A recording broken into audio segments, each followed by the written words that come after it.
pessoal, sejam bem-vindos ao Homeoplace. Hoje nós vamos dar continuidade ainda a essa leva de assuntos polêmicos. Vamos continuar abordando um assunto muito polêmico, porém é um assunto que merece uma luz maior sobre ele, é um assunto que merece um esclarecimento mais profundo. Tocar nesse assunto é também tocar no ninho de vespeiro, como foi no caso do assunto que tratamos anteriormente, transtornos cognitivos na atualidade, mas, pessoal, são feridas que elas precisam ser tocadas de novo, para que finalmente cheguemos a um consenso acerca da melhor forma de resolver essas questões, de conduzir esses problemas e eventualmente chegar até a sua dissolução.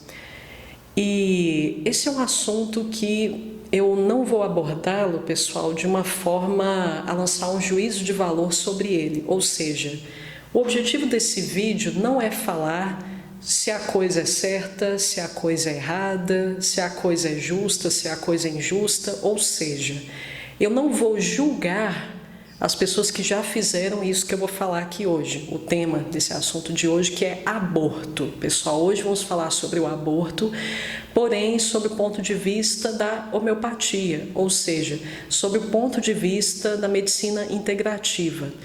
Então o objetivo, pessoal, não é falar se quem fez deve ter um peso maior na consciência, quem fez deve ficar se punindo, se enchendo de sentimento de culpa. O objetivo, na verdade, é, como eu disse, trazer uma consciência maior acerca dos impactos do aborto na nossa saúde integral. Qual o efeito dessa prática sobre nosso corpo físico, sobre nossas emoções, sobre nossa mente, enfim, sobre nossas instâncias mais subjetivas. Então, não vou tratar, pessoal, desse tema sob o ponto de vista da emissão de um juízo de valor. Então, mulheres que já tenham passado por esse tipo de experiência, seja voluntariamente, seja espontaneamente, a mulher queria um bebê, mas sofreu um aborto espontâneo, se sintam acolhidas, se sintam convidadas a assistir esse vídeo, porque certamente se vocês não acatarem essas recomendações para si mesmas, vocês poderão pelo menos estar em posse de um ponto de vista que servirá como base de apoio para esclarecimento de outras meninas e outras mulheres, principalmente as garotas que estão começando a entrar na sua vida sexual. Pessoal, antes de mais nada, para que a gente entenda exatamente qual é o tema que a gente vai tratar, para que a gente saiba exatamente do que a gente está falando, é um pouco óbvio isso que eu vou dizer, mas inclusive eu sempre digo, o óbvio ele precisa ser repetido 3, 4, 5, 10 vezes até se for necessário, porque nós sempre nos esquecemos do fundamental, do básico. Então voltar ao básico aqui não é nenhuma questão de escolha, é uma questão de expediente didático obrigatório. Então eu vou dar nomes aqui aos bois, pessoal, acho uma boa forma da gente começar a tratar desse assunto. Então, o que seria dar nomes aos bois no caso do aborto? Dar nome aos bois no caso do aborto é falar o que é o aborto, pessoal, porque pouca gente sabe o que é essencialmente o aborto. Na prática a gente sabe exatamente do que se trata, mas essencialmente o que é exatamente o aborto? Quando a gente dá nomes aos bois, pessoal, quando a gente chama uma coisa pelo que ela é, nós assumimos uma consciência muito maior do que é aquele ato, das implicações práticas daquele ato, das consequências práticas que aquele ato pode gerar sobre a nossa vida. Se eu não chamo a pedofilia de pedofilia, se eu chamo pedofilia, por exemplo, de amor intergeracional, um conceito abstrato que alguém, uma mente altamente maldosa, por assim dizer, relativista, trouxe para a coisa. Eu transformei algo hediondo, eu relativizei algo hediondo para isso se tornar talvez um pouco mais aceitável. Veja, pessoal, a armadilha na qual podemos cair. Então, chamar a coisa pelo que a coisa é muito importante para que a gente entenda do que se trata, para que a gente entenda com que monstruosidade exatamente a gente está lidando, porque nós só conseguimos mudar, pessoal, quando a gente olha para a coisa de frente, quando a gente para de fugir e olha para a coisa do jeito que ela é. No caso do aborto, O que é o aborto? Antes de falar disso, a gente precisa saber, pessoal, onde, e até isso nós temos relativizado ultimamente, nós não sabemos mais o que é vida e onde a vida começa. A partir de que momento a vida começa? A partir de quando eu posso chamar o indivíduo de um ente dotado de vida? Um ente dotado de um verbo vital. A partir de que momento eu posso considerá-lo dessa forma? A vida, pessoal, e a gente precisa definir vida. Vida é a manifestação autônoma de uma inteligência. É uma inteligência que se manifesta de forma autônoma. Se algo, pessoal, se alguma inteligência se manifesta, ela vai se manifestar sob a forma de certos movimentos, um conjunto de ações. No caso de qualquer ser vivo, quando eu digo que algo tem vida, esses movimentos manifestos, eles são muito claros, pessoal. A coisa nasce, ela cresce, ela amadurece, ela se reproduz, ela morre. Para a gente chamar algo de ser vivo, nós precisamos observar essa gradação, essas tendências, essas inclinações. Tudo que a gente diz, pessoal, que possui vida, que é vivo, apresenta essa inteligência autônoma. Quando a mulher concebe, quando ela sabe que ela está grávida, e nem precisa saber, na verdade, pessoal, quando ela nem sabe que ela está grávida, existe uma inteligência vital autônoma manifesta ali em seu ventre. Tanto é fato que às vezes a mulher demora um tempão para descobrir que estava grávida. Eu, por exemplo, demorei 5 meses para saber que eu estava grávida. Achei que eu estava engordando. Quando eu fui ver, tinha um ser super grandinho lá na minha barriga. Veja bem. Só que esse ser, meu filho, no caso, que estava ali no meu ventre, ele não precisou da minha consciência para se desenvolver. Então ele tinha já uma inteligência autônoma ali latente. Na verdade, nem posso chamar de latente, já era uma inteligência atualizada. A inteligência nele já estava operante, ele estava crescendo. As células já tinham se multiplicado a um ponto de formar um organismo altamente individualizado e complexo. Eu até fico muito emocionada em descrever a coisa sob esse ponto de vista, pessoal. Mas é disso que se trata. Quando a mulher ela concebe, existe uma magia incrível acontecendo lá dentro. E essa magia, pessoal, essa inteligência vital, ela assume ali a sua autonomia individual a partir do momento da concepção. Pessoal, o que é a concepção? É a união de uma célula germinativa masculina e feminina. Isso aqui se uniu, a coisa já começa a acontecer. A magia, ela já começa a operar. A olhos vistos ou não vistos, porque ela tem uma autonomia. Ela independe de uma consciência externa para se processar. Independe da mãe saber que tem um ente vivo ali dentro se desenvolvendo. Então nós temos ali o zigoto, que é a porção mais elementar, a nossa fase de desenvolvimento mais elementar. Mas resta dúvida, pessoal, pode restar alguma dúvida de que isso já é a vida?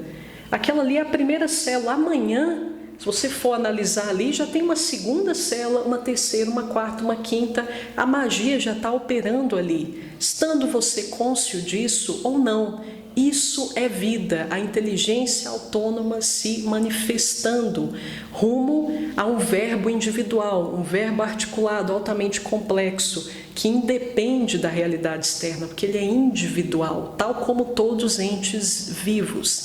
Então, pessoal, a vida, espero que não reste mais dúvida, ela acontece a partir do momento da concepção. Mas vamos lançar agora um olhar sobre a realidade da mulher, que é o receptáculo. A mulher está acomodando aquela inteligência autônoma que agora habita o seu ventre. E nós temos, no caso da mulher, pessoal, uma relação muito especial com o ente que está em formação. O ente que está em formação, além dele estar dentro do corpo da mulher, ali no seu útero, a gente pode chamar esse ente que está ali em desenvolvimento como, de certa forma, uma parte da mulher, uma extensão da mulher. É uma relação praticamente simbiótica que se estabelece entre mãe e filho nessa fase de desenvolvimento e até muito depois do parto, pessoal. Essa relação simbiótica, ela ainda continua acontecendo. É algo tão mágico, tão fantástico, pessoal. Eu lamento que nós tenhamos banalizado a beleza de tudo isso. É muito lindo, isso é muito forte, isso é muito belo, belíssimo, é um espetáculo isso. Mas veja bem, se eu decido que eu quero interromper esse processo, inclusive utilizam eufemismos até para aborto, para não usar a palavra aborto, para não chamar a coisa pelo nome, a gente inventou vários eufemismos, como por exemplo, interrupção gestacional. Interrupção gestacional, como o próprio nome já nos leva a entender, uma pessoa mais atenta, ela sabe do que se trata. Eu estou interrompendo uma gestação. O que eu preciso fazer para interromper uma gestação? Vamos novamente dar nomes aos bois? Eu preciso interromper a manifestação dessa inteligência vital autônoma que habita em mim. O que isso significa? Na prática, realmente, vamos aqui extirpar todos os eufemismos, figuras de linguagem, alegorias, vamos chamar a coisa pelo que ela é, significa tirar essa vida do meu ventre. Mas fora de mim, essa vida não continuará se processando. Ou seja, existe um nome para isso, pessoal: morte. Isso é tirar uma vida. Encarem isso como vocês quiserem encarar, mas é exatamente isso que acontece do ponto de vista biológico, e por que não dizer do ponto de vista anímico também. Agora, se essa vida sai de mim, seja porque eu provoquei o processo, eu quis passar pelo processo de aborto, eu quis interromper essa gestação, seja porque, não, eu queria esse filho, mas houve ali um aborto espontâneo. Pessoal, veja bem, dada essa relação tão simbiótica que aquele serzinho tinha comigo, ele era uma parte minha. Será que quando eu tiro essa parte minha de mim de uma forma tão violenta, de uma forma tão dramática, de uma forma tão impactante, será que isso não tem sequela nenhuma para mim? Será que isso não tem implicação nenhuma para o meu psiquismo, para o meu corpo? Será que eu posso dizer que eu, como mulher, eu como mãe, serei a mesma depois dessa experiência? É essa a pauta do nosso vídeo de hoje, pessoal. Como fica a mulher depois desse processo? Será que o psiquismo dela fica intacto? Será que o seu corpo físico também permanece intacto depois dessa experiência? Pessoal, infelizmente é com muito pesar que eu afirmo a vocês, e vocês podem facilmente chegar a essa conclusão com pouca pesquisa, não precisem ir muito além, não precisa passar dias estudando sobre o assunto, vocês vão chegar facilmente à conclusão que provocar um aborto hoje é muito fácil. Você encontra medicamentos abortivos em qualquer farmácia de esquina, você compra sem precisar de prescrição médica e pronto. Você pode induzir um aborto sem ninguém saber, nem seus pais, no caso da moça que ainda é dependente dos pais, ainda vive com os pais. Então você pode tirar muito bem uma vida ali sem ninguém estar ciente do processo, fica por ali mesmo. Só que é com muito pesar, como eu ia dizendo, que eu devo reconhecer, pessoal, que aborto ele está se transformando num método contraceptivo também. Então há muitas mulheres entrando na vida sexual de uma forma completamente irresponsável, sem consciência, sem responsabilidade, mulheres que entram na vida sexual sem estarem cientes da necessidade de se protegerem contra doenças sexualmente transmissíveis, transam sem qualquer proteção, engravidam sem se preocupar com amanhã, porque elas sabem que, não, eu posso comprar aquele remedinho, vou induzir aqui um aborto e pronto, acabou. Tem muita garota, pessoal, hoje em dia, como eu sempre digo, eduquem suas filhas, conversem sobre o assunto com elas, ostensivamente, não é uma vez na vida, não. É conversar com frequência, trazer luz sobre esse tema para as suas filhas, para essa nova geração. Isso é muito importante, pessoal, porque realmente muitas garotas, elas vêm encarando o processo como se fosse mais um método anticoncepcional. Não, eu transei aqui desprotegida, fiz o teste aqui do xixi, da urina, percebi que eu estou grávida. Não, vou comprar ali um Cytotec. Vamos falar sobre o Cytotec, inclusive, nesse vídeo, pessoal, que é o remédio mais acessível para induzir o processo. Não apenas um processo assistido, como também um processo conduzido de forma clandestina. E aqui, pessoal, convém eu abrir um parênteses em relação a efeitos colaterais de remédios. Novamente, é importante tratar desse tema. Eu falo ostensivamente sobre efeitos colaterais já aqui no meu canal, mas eu acredito que vale a pena salientar novamente esse ponto. Efeito colateral, pessoal. O que é efeito colateral? Leiam bulas de remédios que vocês estão consumindo. Tenham esse hábito. Isso é muito importante, pessoal. Até peguem uma canetinha e risquem lá a seção de efeitos colaterais. Adotem esse hábito. Porque o que é um efeito colateral? Às vezes a gente lê o efeito colateral, pessoal, e a gente, pela terminologia, ali pelo que a gente entende como colateral, colateral é o quê? Algo secundário, algo coadjuvante, algo que não está em primeiro plano. Então, quando a gente lê esse termo, a gente é inclinado a pensar que, tem tudo isso aqui, mas pode ser que eu sinta, pode ser que não. Existe uma possibilidade bem remota de eu sentir esses sintomas colaterais aqui. Só que o que poucas pessoas entendem, pessoal, é que os efeitos colaterais, eles são efeitos centrais também. Eles só não são o enfoque. Obviamente, você não vai comprar um paracetamol para ter algum problema cognitivo neurológico. Não, definitivamente não é com esse intuito com que uma pessoa em sã consciência ela vai comprar um paracetamol. Mas se você for dar uma olhadinha ali criteriosa na bula do paracetamol, você vai encontrar esse efeito colateral.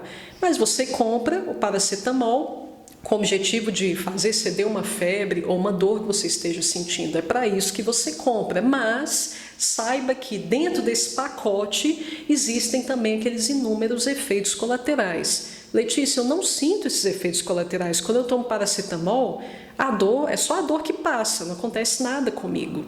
Bom, pessoal, essa é uma visão que parte de uma concepção materialista da doença. Quando você coloca qualquer coisa para dentro do seu corpo, todo o seu sistema reage.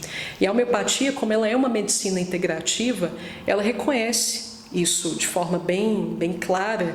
Ela aceita tudo isso com relativa tranquilidade. Isso faz parte da filosofia de tratamento da homeopatia, encarar o ser humano como ser integrado, articulado. Então, se eu trago um alimento nocivo para dentro do meu corpo, não é apenas o meu corpo que será prejudicado. Haverá um impacto nas minhas emoções e na minha mente, independentemente de eu ter consciência ou sensibilidade àquilo ali ou não.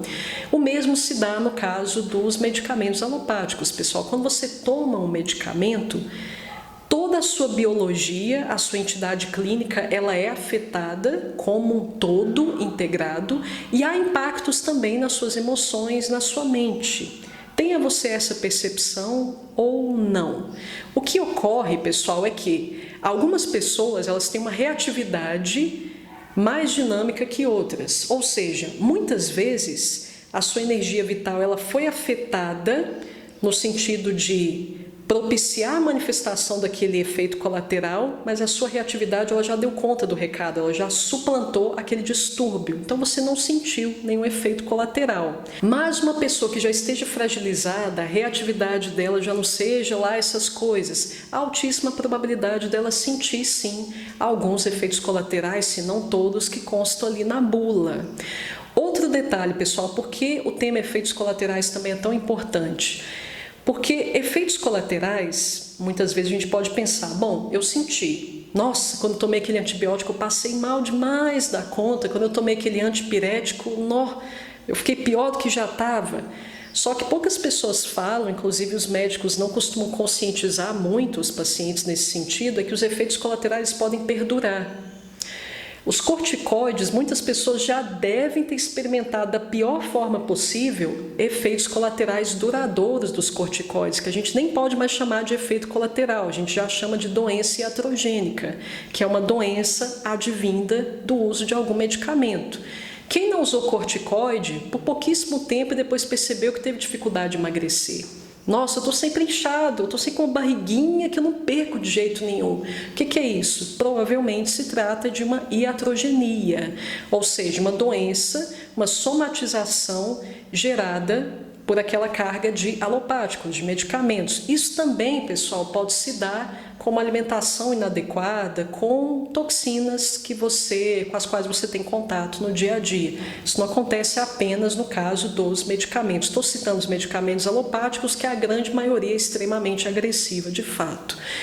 No caso, pessoal, do Cytotec, que é o medicamento mais tradicionalmente utilizado com esse intuito de abortar, com propósito abortivo, ele tem outro nome também, misoprostol. No caso do misoprostol, os efeitos colaterais mais conhecidos e que a mulher pode continuar percebendo mesmo depois de já ter tomado, depois de dias, às vezes até anos depois de ter tomado aquele medicamento, são fadiga, cefaleias de todo tipo, desde a cefaleia mais branda até a mais intensa. Ela pode sentir um sangramento prolongado, uma menstruação que ela se alonga por muito mais tempo ali do que o previsto. Então essa mulher, ela é mais propensa a metrorragias. Essa mulher, ela sofre uma probabilidade maior de desenvolver infertilidade. Quando ela finalmente quiser ter um filho, pode ser mais difícil. Essa mulher, ela pode ter problemas digestivos mais variados possíveis, pessoal, náusea. Ela pode vomitar com uma certa facilidade, ela pode ter problemas na assimilação de nutrientes, ela pode ter desbiose intestinal com bastante frequência e, consequentemente, óbvio, que ela vai ter flatulência, ela pode ser mais propensa ou a diarreia frequente ou a constipação. Então, são efeitos colaterais, pessoal, que eles podem se prolongar. E há probabilidade maior de se prolongar caso a mulher realmente ela já tem adotado o aborto como mais um método anticoncepcional, como tem ocorrido, infelizmente, nos nossos dias, pessoal.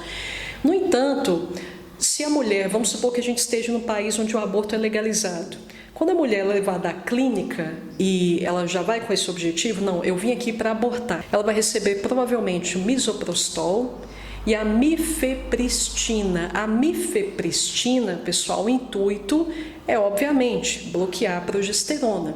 O intuito é justamente esse, afinal de contas, eu quero interromper a gravidez, então faz sentido receber uma carga de mifepristona. Mas quem garante, pessoal, que esse bloqueio da progesterona ele será percebido apenas naquele momento que aquela mulher receber aquela carga de mifepristona? Ela pode continuar percebendo problemas referentes ao biodinamismo da progesterona depois daquele episódio.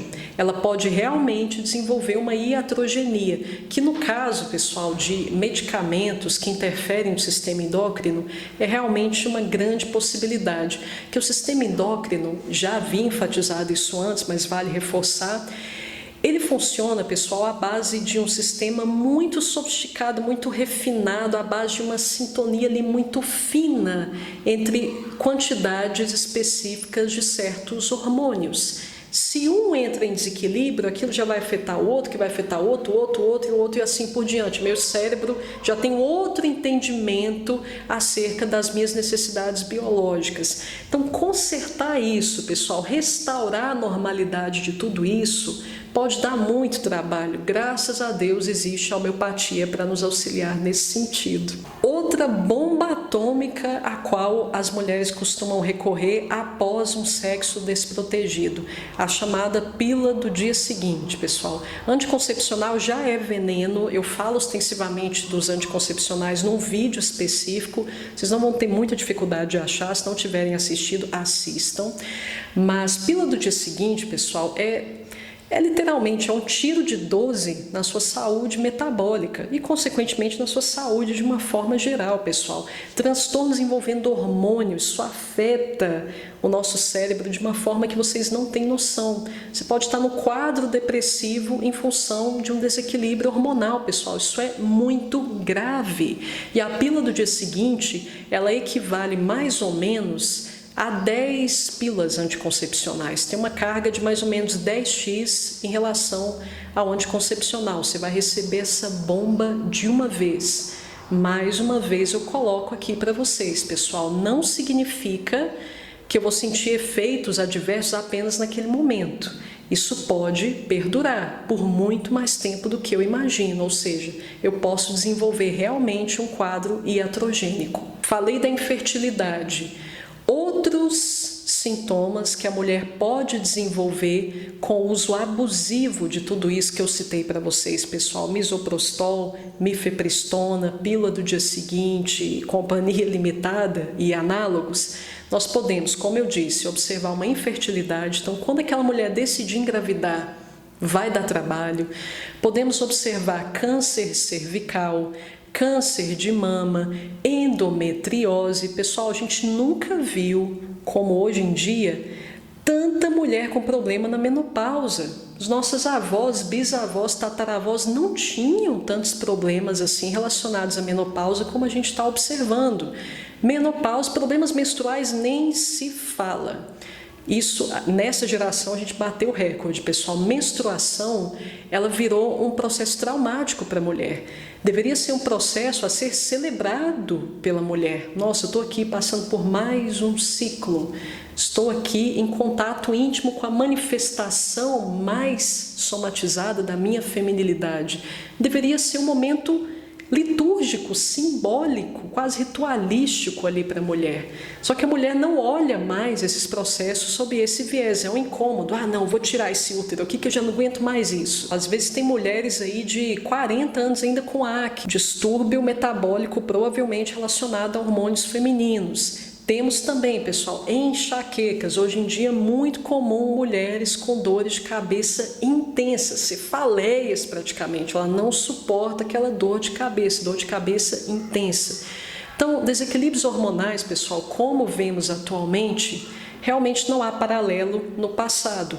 Não é, sem dúvida alguma, pessoal, apenas o uso desses medicamentos abortivos que explica isso que a gente está vendo. Nossa alimentação, ela está em frangalhos. Nós consumimos muito aspartame. O aspartame, ele propicia um quadro de infertilidade, pessoal. Altíssima probabilidade aquela mulher consome muito aspartame através do refrigerante, ela desenvolver um quadro de infertilidade, talvez até permanente, dependendo do caso, da predisposição dela.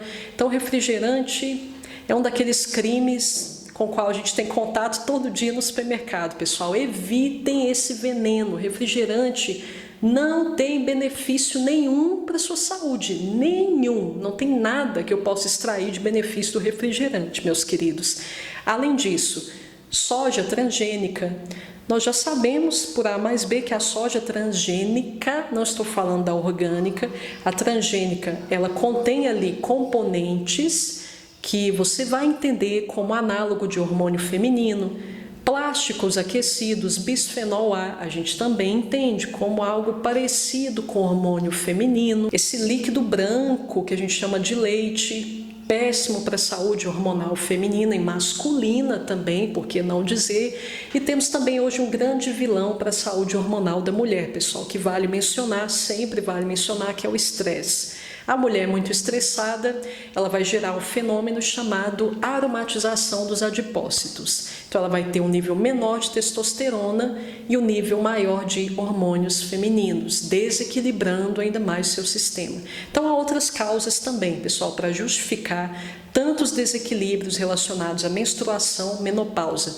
Dica de ouro aqui para mulheres que estão com problemas relacionados à menopausa: consumam mais óleo de prímula e também adotem como hábito colocar ali no seu difusor gotinhas de óleo essencial de gerânio. Pode ajudar significativamente vocês a passarem melhor por esse processo. Mas agora, ponto alto aqui da aula, pessoal. Agora sim nós vamos entrar no tema da aula de hoje, incluindo o ponto de vista homeopático. Abortei, seja porque perdi mesmo, meu filhinho queria ter, mas passei por um aborto espontâneo, ou eu mesmo tirei o meu filhinho dali de dentro. Pessoal, para quem ainda precisa de uma chacoalhada, eu fiz uma seleção ali de livros, títulos, selecionei alguns títulos que eu acho interessante sobre o assunto, acho que trazem uma luz muito humana sobre o assunto. Fiz essa seleção, coloquei na descrição do vídeo, vocês têm aí bastante material teórico para servir de pauta a essa nossa discussão, para reforçar ainda mais, fomentar ainda mais a reflexão sobre esse assunto. Às vezes, para que você se convença dos malefícios do aborto, do quanto isto por si só é uma prática desumana, pessoal. Se você ainda não está completamente convencido disso a essa altura do campeonato, eu recomendo que você presencie uma cena de aborto. Aquilo nunca mais vai sair da sua cabeça. Quando eu tive a triste oportunidade de assistir, através ali de ultrassom, o bebezinho sendo succionado, basicamente, é uma cena que eu gostaria de não ter visto, eu gostaria de ter apagado aquilo da minha mente, pessoal. É surreal. É comovente a luta por aquele ser para se manter dentro do seu ninho, dentro do útero materno, para logo em seguida ser basicamente triturado. Então, se tudo que a gente está falando aqui não está te convencendo, eu acredito que você precise desse tratamento de choque para perceber o que é a coisa de fato. Mas enfim, pessoal, o objetivo desse vídeo é falar sobre as sequelas, tanto a nível físico, já exploramos as sequelas a nível físico do aborto, mas pouco se fala acerca das sequelas a nível psíquico. São essas sequelas que nos interessam majoritariamente nesse vídeo de hoje, pessoal. O acompanhamento, pessoal, já acompanhei mulheres de todo tipo e muitas que passaram por vários tipos de aborto, e eu pude observar um certo padrão. Essas mulheres, todas que já passaram por essa experiência, elas podem apresentar 3 tipos de padrão psicológico, patológico, obviamente, 3 tipos de padrões possíveis, que são esses que vou mostrar a vocês agora. Nós podemos observar uma resposta traumática girando em torno da identificação. Essa é uma possibilidade. Vamos explicar o que significa isso, pessoal. Ou a mulher, ela pode reagir a esse processo sob o mecanismo psíquico de transferência. Vamos falar exatamente do que se trata também. Segurem a ansiedade. E vamos, por fim, falar de um terceiro tipo. Isso aqui são formas, pessoal, de manifestar o luto da perda do ente que habitava ali o meu útero. Cada mulher ela pode reagir de uma forma diferente. Eis 3 formas diferentes para reagir ao luto. E temos a postura de condenação. Aqui nós vemos os quadros depressivos mais severos.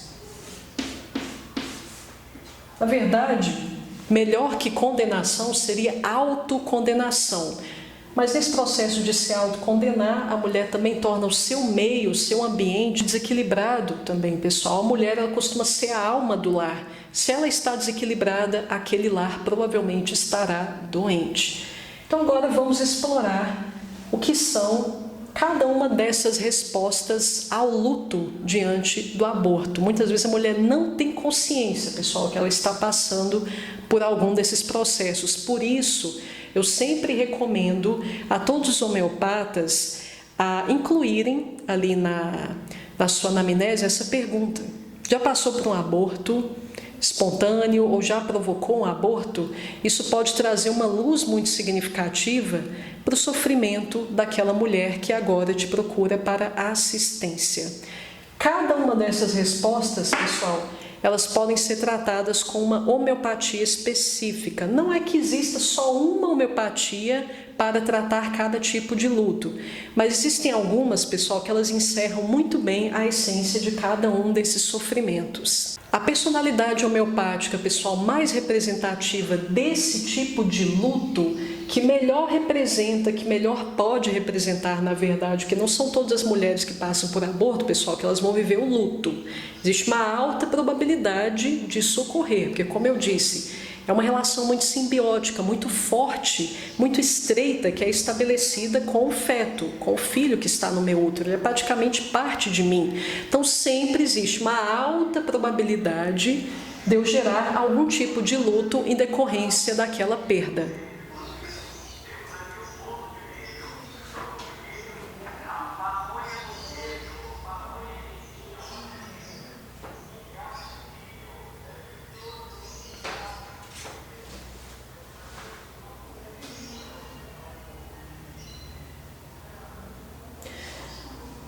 Mas a personalidade homeopática, pessoal, que melhor vive, mas a personalidade homeopática, pessoal, que vive o luto dessa forma, sob o viés da identificação de uma forma mais representativa, é Crocus sativus. Vou falar um pouquinho sobre quem é Crocus, pessoal, para que vocês entendam do que se trata exatamente manifestar o luto sob o viés da identificação. Crocus, falar aqui um pouco dos problemas físicos. Essa mulher, pessoal, é provável que ela passe por abortos, a mulher Crocus, ela pode passar por abortos espontâneos majoritariamente, que ela tem endometriose pra caramba. Endometriose é um dos quadros mais representativos de Crocus. Crocus também é muito propensa à formação de coágulos, pessoal. Por isso, a gente pode ver coágulos na menstruação dessa mulher. A gente pode ver coágulos no cérebro também. E por isso há quadros de epilepsia, mas associados a essa formação de coágulos no cérebro. Podemos observar também, pessoal, como há essa propensão à coagulação. Quando o Crocus bate ali na quina de uma mesa, de uma cadeira, já surge um hematoma desproporcional, gigantesco. Então, muita propensão à formação de hematomas. Essa pessoa é muito temperamental, pessoal, muito impulsiva, muito ingênua, muito intensa em tudo. Então, nós podemos observar aqui picos de humor, é humor alternante. Sim, a gente pode chamar isso de bipolaridade também. Além disso, nós temos propensão à encefalite, temos também uma propensão a lipomas. Observamos também, pessoal, um quadro bem típico aqui, que algumas pessoas acham que só tuia tem. Mas Crocus também tem aquela sensação de que tem algo vivo dentro de si, tal como em tuia, mas isso também é percebido em Crocus. Além dessa característica, Crocus também é uma das poucas homeopatias, pessoal, que tem essa sensação de que, nossa, eu estou sentindo os meus órgãos internos em movimento, eu sinto peristaltismo intestinal, eu sinto meu coração batendo, eu sinto o movimento dos meus órgãos. Então, esse nível de autopercepção sensorial é muito significativo em Crocus. É uma personalidade trabalhadora também, pessoal, muito temperamental, como eu disse, mas ao mesmo tempo trabalhadora, pode ser muito competente no que faz. Como são pessoas muito intensas, pessoal, nós podemos ter muitos artistas Crocus. Muitos artistas que serão muito competentes no que fazem, mas como são trabalhadores, tendem a um burnout. E quando estão em burnout, pessoal, ninguém aguenta. Aí a bipolaridade ela é muito mais acentuada nesses casos. Mas como, Letícia, uma mulher que sofreu aborto ou que provocou aborto, como ela pode se transformar numa personalidade Crocus? A mulher que passa por um aborto, ela se transforma em Crocus, pessoal, quando ela começa a desenvolver, a manifestar o luto dessa forma, sob o viés da identificação. O que significa isso? Hoje, pessoal, vou dar exemplos de personagens para vocês. Eu não sei se vocês já assistiram uma série, eu era viciada nessa série, ela começou muito boa, depois já não tanto, da Netflix. Ela se chamava Orange is the New Black. Nós temos ali a história de várias presidiárias e tem uma especificamente chamada Lorna. A Lorna, pessoal, quando vocês analisam o que aconteceu com ela na última temporada, vocês vão entender claramente o que é isso aqui. Resumindo, só para contextualizar quem não conhece a trama, quem não sabe nem do que se trata, a Lorna, ela perde o filhinho dela nos últimos episódios ali, ela tem a notícia de que o filhinho morreu, que quem estava cuidando era o marido que não estava preso, ela era presidiária, ela pariu basicamente o filho e já entregou para o marido cuidar. Então o marido ia sempre dar notícias ali do filhinho para ela e um dia ele chegou com a notícia de que, ele tinha sido internado, um problema respiratório e faleceu, nós perdemos nosso filho. E o que ela desenvolve depois, o comportamento que ela desenvolve depois é exatamente isso aqui, pessoal. Ela começa, para conseguir sobreviver ao luto, ela desenvolve um estado de choque tão grande que ela passa a se comportar de uma forma infantil. Ela mesma incorpora, se identifica com o filho ali bebezinho, a fim de eternizar a sua memória. Então ela começa a chupar dedo, ela começa a adotar uma postura infantilizada, excessivamente temperamental, porque a maioria das crianças tem as emoções ali sempre até muito caricatas, sem as emoções da criança ainda não passaram por aquele processo de depuração, de refinamento, então é tudo muito literal, é tudo muito explícito. Isso a gente vê claramente em Crocus, pessoal. Então a Lorna, ali nos episódios finais, ela vive o luto dessa forma. Ela passa a incorporar o personagem do filhinho perdido, porque assim automaticamente ela mantém viva a memória do filho. Ela é o próprio filho, então consequentemente ela não vai sentir saudade. Então se vocês percebem, pessoal, que a pessoa, depois de um episódio de perda, a mulher depois de um contexto ali de aborto, ela passa a se tornar infantilizada, existe uma alta probabilidade dela estar precisando de Crocus. Ela está se infantilizando porque foi a via que ela conseguiu encontrar para lidar com o baque, com aquela dor.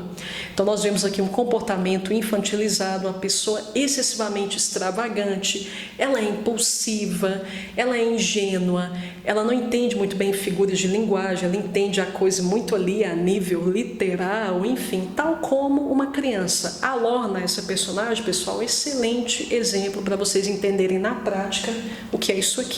E quem vive o luto, qual a personalidade, Letícia, que vive o luto sob o viés da transferência? Essa personalidade, pessoal, é principalmente Alquemila vulgaris. Vocês devem conhecer algumas alquemilas, pessoal. Eu tinha uma tia que eu tenho certeza que ela era uma personalidade alquemila vulgaris. Todo mundo quer ficar perto dessa pessoa, pessoal, mas pouca gente entende que aquilo ali é uma manifestação de um luto, de um sofrimento. Quem é essa pessoa? Vou começar falando aqui de sintomas físicos. Essa mulher, ela pode sangrar o nariz frequentemente, principalmente quando ela está tensa. Então a gente diz que existe um aumento de pressão nessa região aqui. E essa pressão ela é aliviada quando há o sangramento nasal. As menstruações são um transtorno para a alquemila. É menstruação abundante, copiosa, aquilo ali dói demais, dura muito tempo. Quando a personalidade alquemila utiliza essa homeopatia, pessoal, ela basicamente muda de vida, ela revoluciona a sua vida sem exagero nenhum. Ela sente que o útero é tonificado, ela sente uma recuperação da fertilidade, até a secreção do leite ela é facilitada. Essa mulher ela tem problemas em todas as áreas de manifestação do âmbito feminino, problemas menstruais, na menopausa, secreção do leite, tudo que envolve feminilidade encontra-se um problema em alquemila. Agora, em termos psíquicos, pessoal, quem é alquemila de fato? Alquemila é uma mulher tão amorosa, pode ser um homem também, mas estamos falando aqui no contexto de aborto, então vou estabelecer um paralelo aqui mais para as mulheres. É aquela mulher tão amorosa, pessoal, ela é tão cuidadosa, você sente, parece que ela quer colocar todo mundo ali num manto de amor, num ninho de amor, num pacotinho de amor. Não fala mal de ninguém. Se você fala mal de alguém com ela, você percebe que ela parece que quer colocar pano quente naquilo ali. Ah, não, mas fulano pode ter feito isso porque naquele dia não estava bem, naquele dia pode ter tido algum transtorno no trabalho. Aquela pessoa nunca vai alfinetar ninguém. Ela realmente tem um senso maternal expandido. Por isso que eu digo, pessoal, que o mecanismo de luto de alquemila é o mecanismo da transferência. Eu perdi aquele ser que estava ali. E, portanto, eu tento encontrar um filho postiço para mim. Então, eu vou escolher as pessoas à minha volta como minhas filhas. Então, essa aqui, pessoal, é a super mãe. Inclusive, você até muitas vezes não entende porque a alquemila é casada com um cara tão bruto, tão violento, tão ignorante.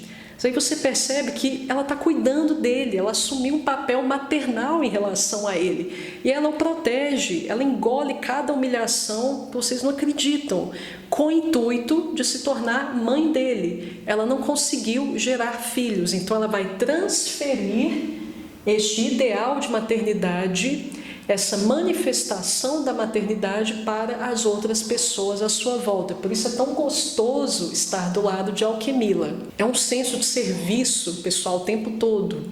Você vai na casa de uma Alquemila, ela quer te dar tudo, ela enche a mesa, ela quer saber do que você precisa, ela quer ser solícita, ela quer te ajudar. É uma pessoa maravilhosa, pessoal, mas por trás de tudo isso existe uma lamentação, um desespero pelo fato de não ter conseguido ser mãe ou pelo fato de ter perdido um ente que estava sendo gestado ali em seu ventre. Aqui, pessoal, nós podemos encontrar majoritariamente aquelas mulheres que elas estão tentando ter filho há muito tempo e não conseguem de jeito nenhum. E aquilo se torna um ato desesperado, aquilo se torna a força motriz, o ideal maior da vida dela. O que não é tão difícil de entender no caso das mulheres, pessoal, porque é como eu sempre digo, maternidade, ela faz parte da personalidade da mulher. Você é uma mãe a partir do momento em que você pode ser considerada mulher. Você vai manifestar isso de formas diferentes. Pode ser que você não manifeste isso sendo uma mãe de um ente ali biologicamente falando, mas você tenderá a manifestar isso de outras formas, gestando um projeto, sendo uma mulher altamente criativa, produtiva. É uma forma de colocar para fora esse impulso. Mas um filme que pode ilustrar isso aqui, pessoal, até que ponto isso pode chegar, é um filme chamado A Qualquer Preço. Aqui pra gente ele foi traduzido dessa forma, A Qualquer Preço.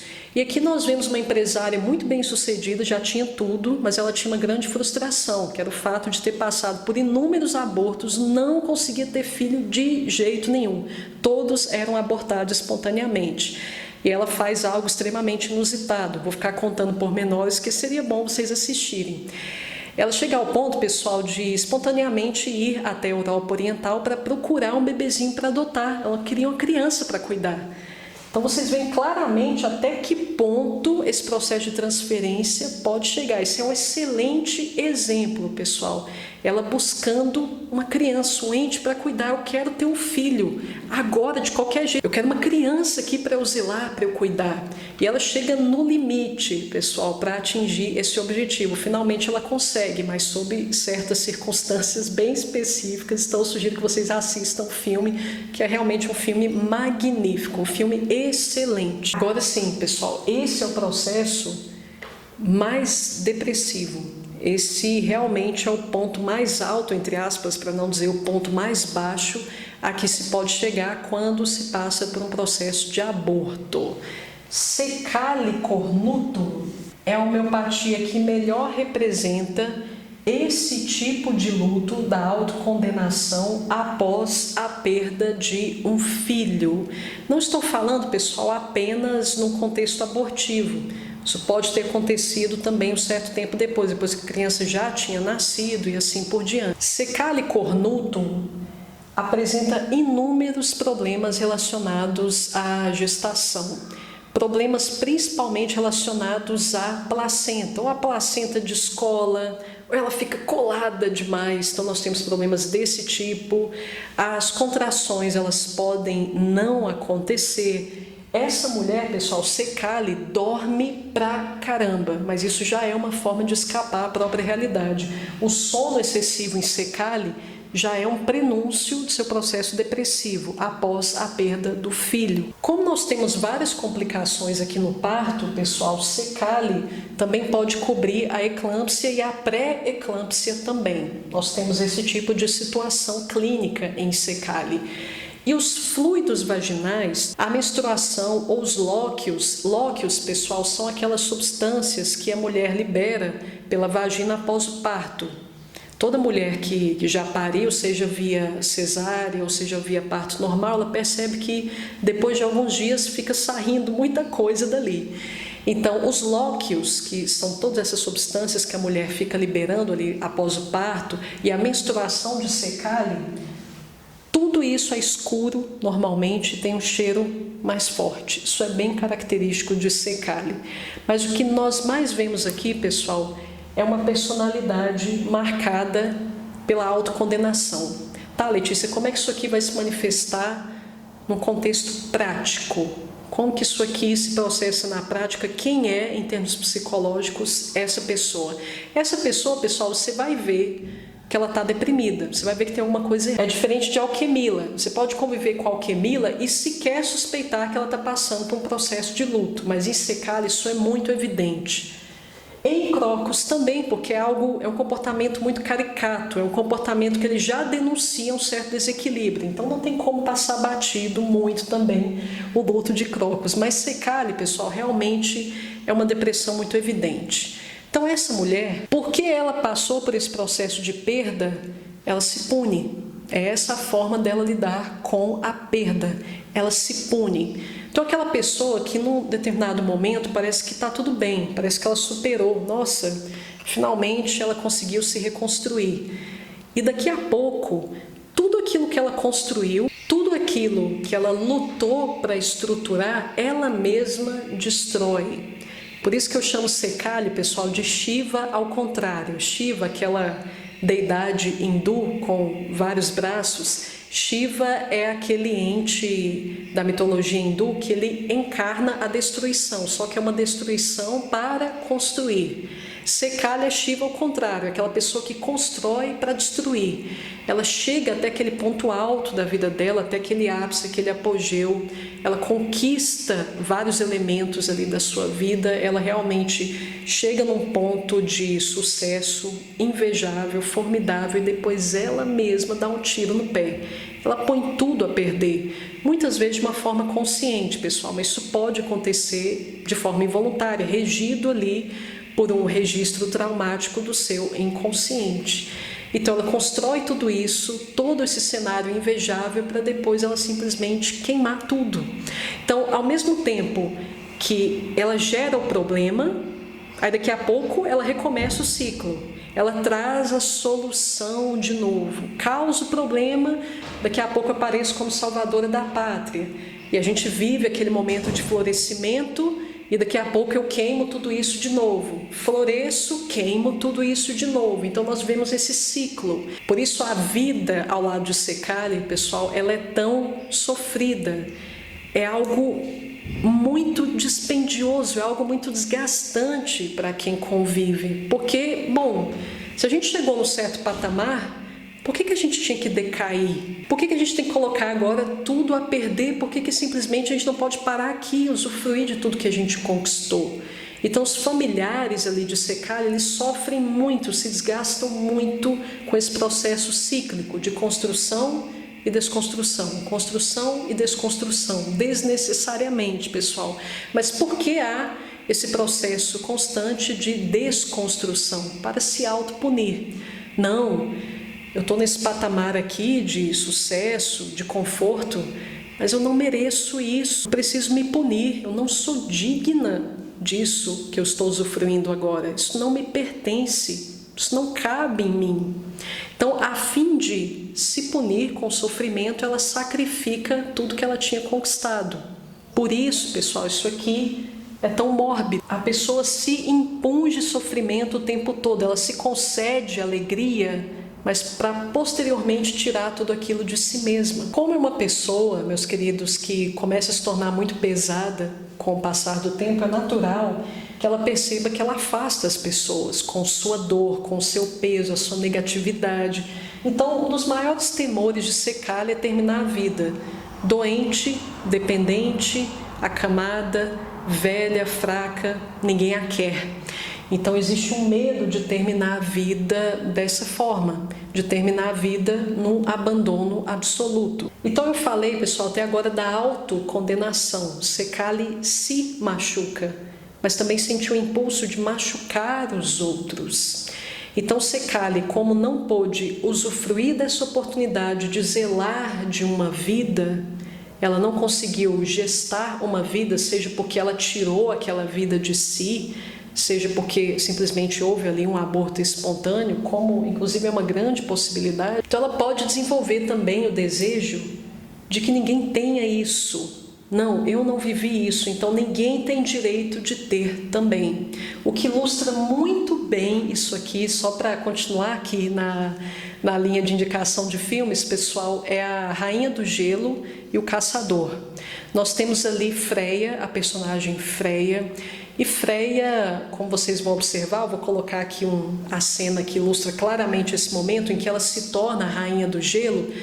Quando ela se tornou realmente a rainha do gelo, pessoal? Quando ela passou por um processo de luto, ela perdeu a filha, no caso. A dor, ela chegou a um ponto tal, o luto chegou a um ponto tal em que ela decidiu que não. Eu não vou mais ser feliz, eu não posso ser feliz, não mereço a felicidade porque eu deixei a minha filhinha morrer, mas ao mesmo tempo eu não vou permitir que ninguém tenha essa felicidade também. E aí ela se transforma efetivamente na rainha do gelo. Her lover had sent word. He would defy his family and marry Freya in secret in the royal garden. They would gather their child and flee the kingdom to begin a life of their own.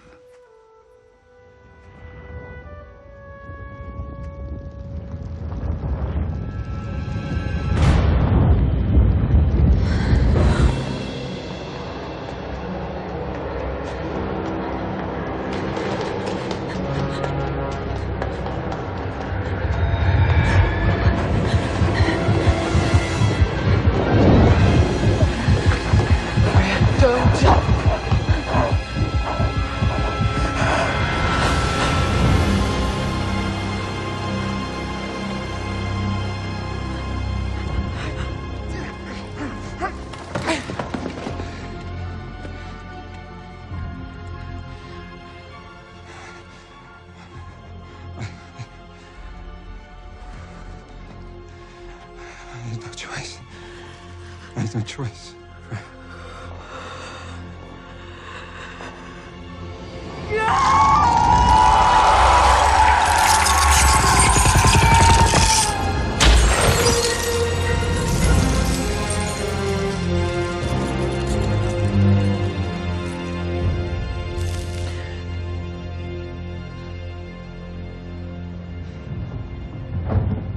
Mais uma vez reforçando, pessoal, a mulher, ela pode passar por episódios de aborto sem saber que ela passou por um aborto.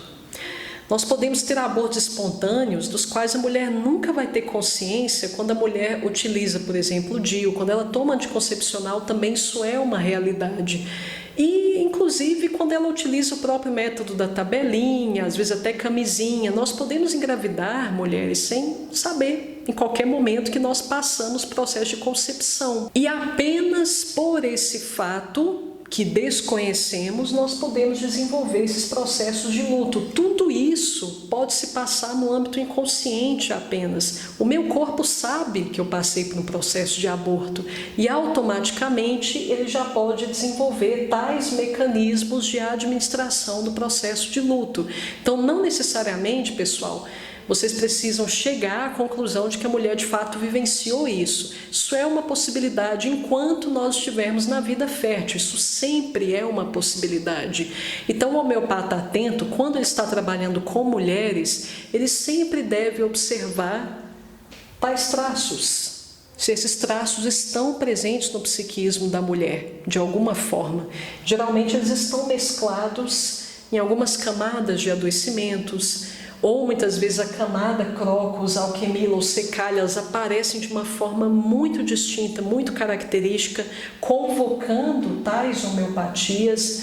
Mas essas camadas, desde que elas tenham gerado essa cicatriz psíquica, elas tendem a se apresentar em algum momento do tratamento da mulher. Para finalizar, pessoal, para quem ainda não está de todo convencido dos impactos psíquicos e fisiológicos, inclusive, que o aborto pode causar na mulher, eu vou embasar essa reflexão final num conceito da física quântica chamado emaranhamento quântico. Do que se trata o emaranhamento, pessoal? É um processo muito interessante, é um fenômeno físico em que ocorre o seguinte fato. Vamos supor que nós tenhamos aqui duas partículas, ou um grupo de partículas. Nós podemos ter um par ou um grupo de partículas que guardavam alguma comunhão, algum nível de interação entre si. Eu vou separar essas partículas, eu posso separar a distâncias inimagináveis, essas partículas que outrora mantinham algum nível de interação. E pasmem, pessoal, tudo o que eu fizer nessa partícula, esta aqui, mesmo que eu separe-a a uma distância de anos-luz desta, essa vai responder exatamente da mesma forma que essa primeira. Se eu mudo o spin dessa partícula, essa automaticamente mudará o seu da mesma forma.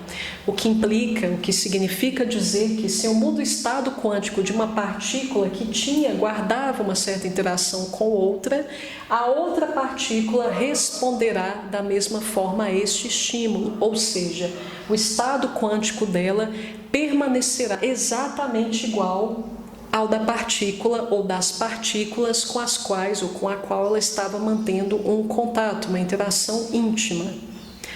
Trazendo isso aqui, pessoal, para a nossa realidade macrocósmica, até porque somos compostos por partículas, nós podemos estabelecer um paralelo entre este processo de emaranhamento e o processo de gestação, a interação mãe e filho, onde nós temos o máximo que nós podemos conceber de uma relação simbiótica. Então, segundo esse preceito quântico do emaranhamento, tudo que é feito com uma partícula que estava em contato comigo ressona em mim. Então, se eu destruo uma vida que estava dentro de mim, será que a partir dessa lógica do emaranhamento eu já não posso deduzir que eu vou sofrer sequelas parecidas? Fica aí a reflexão, pessoal. Muito obrigada por terem me acompanhado até aqui. Esse preceito, esse contexto do emaranhamento quântico, ele também pode explicar ou pode esclarecer, pode convencer um pouco mais uma mente materialista a levar em consideração o universo psíquico, porque o universo psíquico, obviamente, ele vai afetar a instância material. Se a nossa instância psíquica extracorpórea ela está interligada à minha entidade física, segundo essa lógica, pessoal, sem dúvida alguma, não há a menor possibilidade dos meus pensamentos não afetarem o meu corpo físico. Não há a menor possibilidade do meu âmbito emocional não se repercutir na minha entidade física também.